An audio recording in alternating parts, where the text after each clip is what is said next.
नमस्कार, आप देख रहे हैं 4 PM। मैं हूं आपके साथ सिमरन। सत्ताधारी दल भाजपा सरकार में रहने के लिए किस हद तक जा सकती है, ये बात किसी से छिपी तो है नहीं।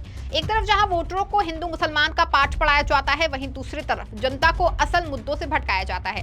लेकिन इन सब के बावजूद जब तक बात नहीं बनती तो भाजपा द्वारा सिस्टम में बड़े फेरबदल कर दिए जाते हैं। दरअसल भाजपा जब जनता की एकता से नहीं जीत पाती है तो ईवीएम के जरिए सत्ता में वापस बन जाती है। विपक्ष भले ही कितना भी जोर लगा ले, लेकिन भाजपा अपनी चालाकी और छल की बदौलत वापस सत्ता में आ ही जाती है। कुछ इसी प्रकार हुआ हरियाणा इलेक्शन में। हरियाणा चुनाव के नतीजों के आने तक ही नहीं लगा था कि भाजपा यहां वापसी कर पाएगी। यहां तक कि चुनावी नतीजों के पहले आने वाले एग्जिट पोल भी चिल्ला चिल्ला के कह रहे थे कि हरियाणा में कांग्रेस की सरकार नहीं बन रही है, लेकिन ऐसा हुआ नहीं और भाजपा ने फिर से सत्ता पर कब्जा जमा लिया। लेकिन चुनावी नतीजों के आने के बाद कांग्रेस ने भाजपा और चुनाव आयोग को घेरना शुरू कर दिया। कांग्रेस का कहना है कि चुनाव जीतने के लिए ईवीएम में खेल किया गया। हरियाणा विधानसभा चुनाव में हार के बाद कांग्रेस ने 20 विधानसभा क्षेत्रों में चुनाव आयोग से पुनर्मतगणना की मांग की है। आयोग को लिखे पत्र में ईवीएम में गड़बड़ी का आरोप लगाकर हस्तक्षेप की मांग की गई।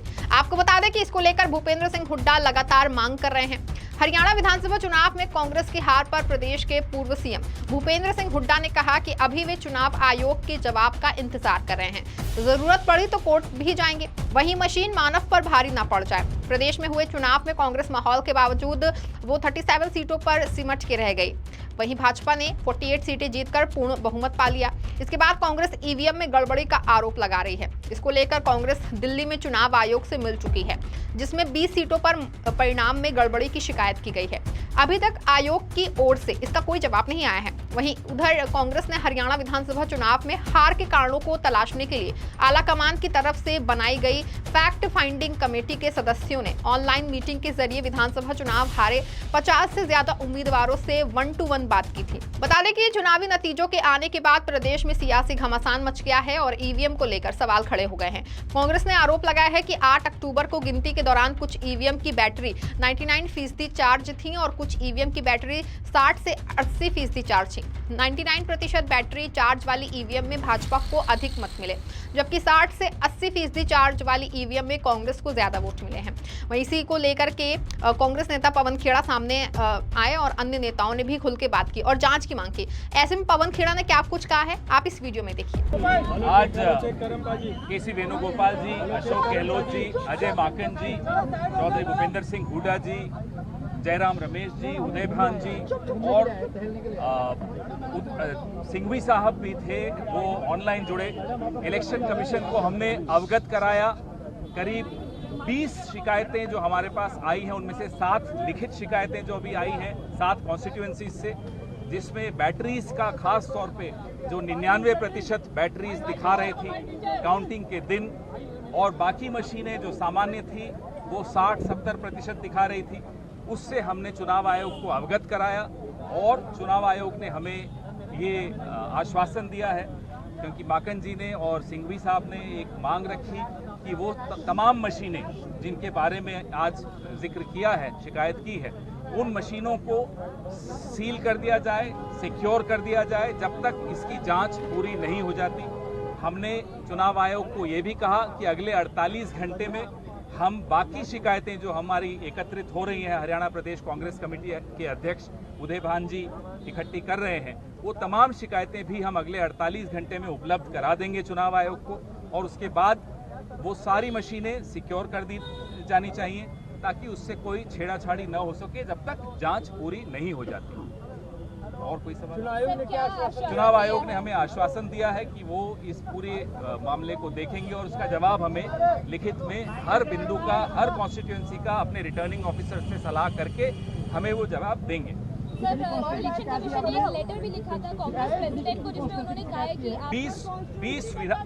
20 विधानसभाओं से शिकायतें आई हैं, 7 से पूरे दस्तावेज आए हैं और वो दस्तावेज अभी हम आपके सामने आपको जारी भी करने वाले हैं, जिसमें करनाल है, डबवाली है, रेवाड़ी है, पानीपत सिटी है, होडल है, कालका है और नारनौल है।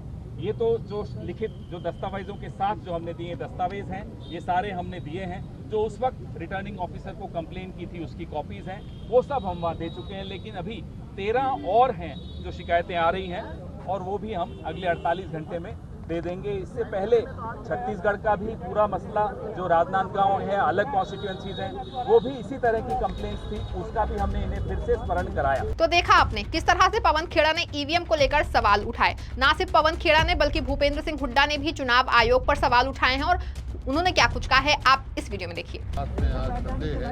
और ये जो नतीजा है हरियाणा का आश्चर्यचकित करने वाला है, क्योंकि हर आदमी समझता था कि हरियाणा में कांग्रेस सरकार बनाने जानी है। चाहे आप मीडिया के आदमी हो, चाहे आपके एक्सपर्ट हो, चाहे आईबी हो, चाहे कोई भी एजेंसी हो, सबकी ये रिपोर्ट सर्वे सारे सर्वे ये आए थे।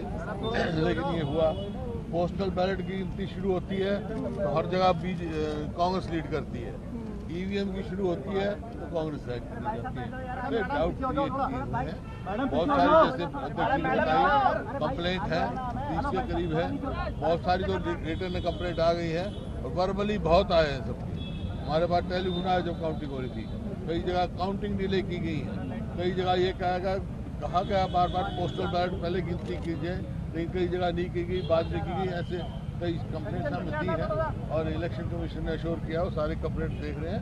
और हुड्डा साहब, ये तो इसी से शिकायत आप लोगों की हुई है, लेकिन अगर इस आप लोगों की जो शिकायत है उसको अगर खत्म नहीं किया गया तो आगे क्या रुख रहेगा कांग्रेस पार्टी का? क्योंकि छत्तीसगढ़ भी आप इसी तरह से कह रहे हैं।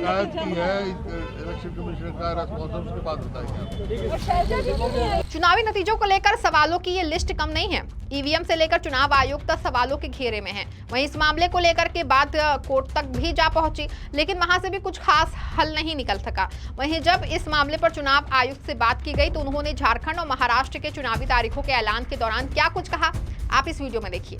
आज 3:30 बजे प्रेस कॉन्फ्रेंस रखी है हमने, कमीशन ने, महाराष्ट्र और झारखंड के चुनाव की तिथियों के बारे में, शेड्यूल के बारे में।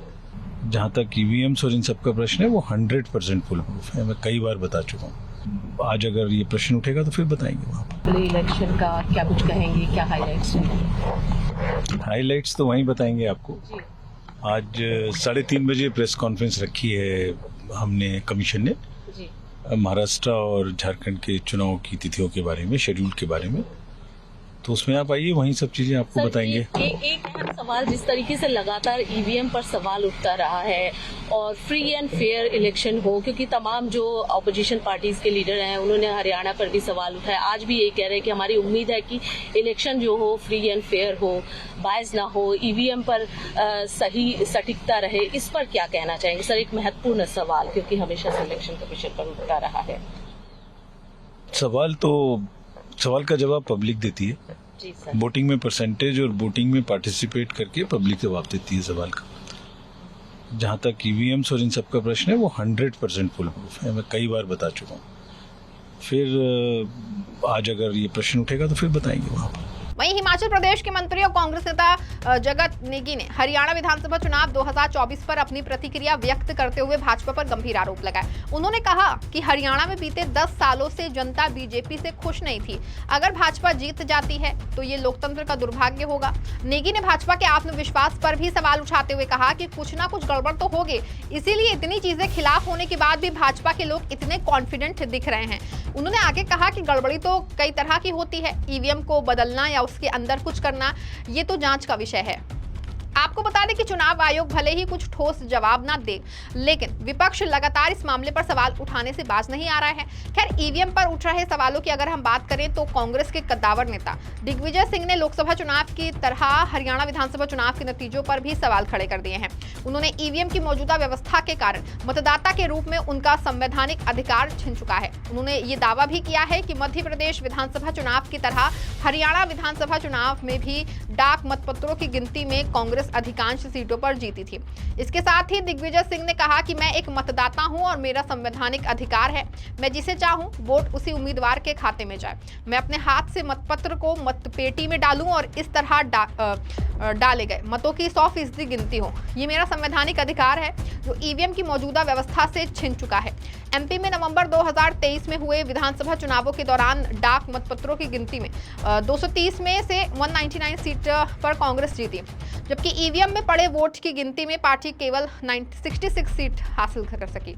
दिग्विजय सिंह ने कहा कि हाल ही के हरियाणा विधानसभा चुनावों में डाक मतपत्रों की गिनती में 90 में से 76 सीट पर कांग्रेस ने जीत हासिल की, जबकि ईवीएम में बड़े वोट की गिनती में पार्टी की जीती सीट जो है वो 37 रह गई। उन्होंने ये भी कहा कि देश के मुस्लिम समुदाय की आबादी को लेकर के दुष्प्रचार किया जा रहा है। राज्यसभा सदस्य ने कहा कि आप जनसंख्या के आंकड़े देख लीजिए, देश में हिंदुओं के मुकाबले मुसलमानों की जनसंख्या में ज्यादा तेजी से गिरावट आ रही है। गौरतलब है कि जिस तरह से ईवीएम और चुनाव आयोग पर सवाल उठ रहे हैं, उससे एक बात तो तय है कि विपक्ष को लेकर जनता तक ईवीएम पर संतुष्ट ही नहीं है। इसी के बावजूद भी चुनाव आयोग के कानों में जू नहीं रेंग रही है। खैर, अब देखना होगा कि आखिर कब तक ये धांधली चलती रहेगी और आरोप लगते रहेंगे।